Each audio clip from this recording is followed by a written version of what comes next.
Hello and welcome to my channel. आज हम देखेंगे फोटोसिंथेसिस को होने के लिए किन किन चीज़ों की ज़रूरत होती है। तो सबसे पहला देखिए यहाँ पर आता है क्लोरोफिल। क्लोरोफिल क्या होता है? लीव्स के ऊपर ये एक पिगमेंट होता है जो प्रेजेंट होता है, ये क्लोरोफिल होता है। क्लोरोफिल ये लीव्स के ऊपर ये पिगमेंट प्रेजेंट होता है। इसकी वजह से ही लीव्स आपको जो ग्रीन कलर की दिखती है वो क्लोरोफिल की वजह से ही दिखती है। और ये जो प्रेजेंट होता है हमारा क्लोरोप्लास्ट होता है प्लांट सेल में, उसमें प्रेजेंट होता है। अब देखिए फोटोसिंथेसिस के लिए आपको किसकी ज़रूरत होगी? एक तो क्लोरोफिल हो गया। क्लोरोफिल के बाद आपको लगेगा सनलाइट। तो सनलाइट कौन ट्रैप करता है? क्लोरोफिल जो प्रेजेंट होते हैं लीव्स में वो सनलाइट को क्या करते हैं? ट्रैप करते हैं। ट्रैप करना मतलब उनको अपने अंदर लेते हैं। अब जो एटमॉस्फेयर में ऑलरेडी जो हमारी कार्बन डाइऑक्साइड रहती है लीव्स में, छोटे छोटे से, अगर आप कोई भी लीव्स देखोगे ना तो उसमें ऐसे छोटे छोटे से आपको ऐसे होल्स दिखेंगे। तो ये जो पोर्स रहते हैं ये क्या करते हैं? एक्सचेंज ऑफ गैसेस में भी आपको क्या करते हैं? हेल्प करते हैं। ये एब्जॉर्ब क्या करते हैं? ये जो भी एटमॉस्फेयर में हमारी CO2 होती है, CO2 को ये क्या करते हैं? एब्जॉर्ब कर लेते हैं। CO2 को एब्जॉर्ब करते हैं, किसकी मदद से करते हैं? जो लीव्स में हमारे छोटे छोटे से पोर्स प्रेजेंट होते हैं उसको हम स्टोमेटा बोलते हैं। ये जो छोटे छोटे से पोर्स होते हैं इनको क्या बोलते हैं अपन? स्टोमेटा बोलते हैं। तो क्लोरोफिल ने ट्रैप कर ली सनलाइट, फिर उसके बाद CO2 और एक्सचेंज ऑफ गैसेस किसकी मदद से होगा? छोटे पोर्स जो प्रेजेंट होंगे स्टोमेटा, उनकी मदद से होगा।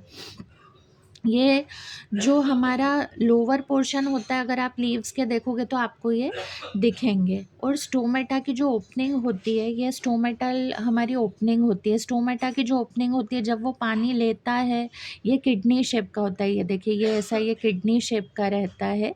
ये जो ओपनिंग होती है जब ये वाटर एब्जॉर्ब करता है, ये ओपन है अभी स्टोमेटा हमारा।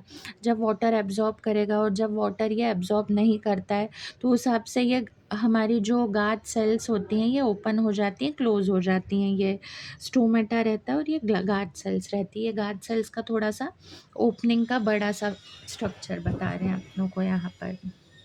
वाटर वाटर कहाँ से मिलता है? जो भी रूट्स होती है प्लांट्स की। अब देखिए, ये एक अगर प्लांट है, यहाँ पर इसकी जो रूट्स है, अब अपनों ने पानी इनको यहाँ पर दिया है। अब रूट क्या करेंगे? एब्जॉर्ब कर लेंगे वाटर मिनरल्स यहाँ से, फिर ये क्या करेंगे? ऊपर तक ये पहुँचा देती है और ये फाइनली कहाँ तक पहुँच जाता है? अपना लीफ तक पहुँच जाता है ब्रांचेस के थ्रू होते हुए पानी। तो ये एब्जॉर्ब करते हैं।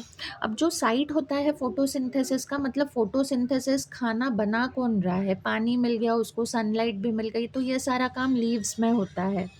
लीव्स में ही होती है फोटोसिंथेसिस। वो ही फूड प्रिपेयर करते हैं। सनलाइट ट्रैप कर ली उन्होंने, उसके बाद उनको CO2 भी मिल गई और वाटर मिल गया उनको रूट से ऊपर तक वो ट्रैवल करते हुए। तो वो खाना बनाता कौन है? लीव्स बनाती हैं।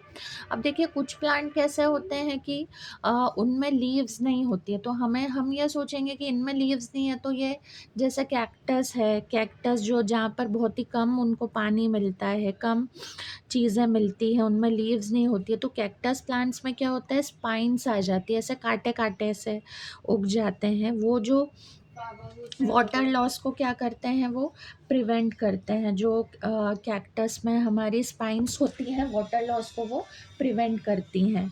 इसके बाद फोटोसिंथेसिस इनका जो होता है वो लीव्स नहीं होती है, तो इनका फ्लैशी ग्रीन स्टेम होता है, उसमें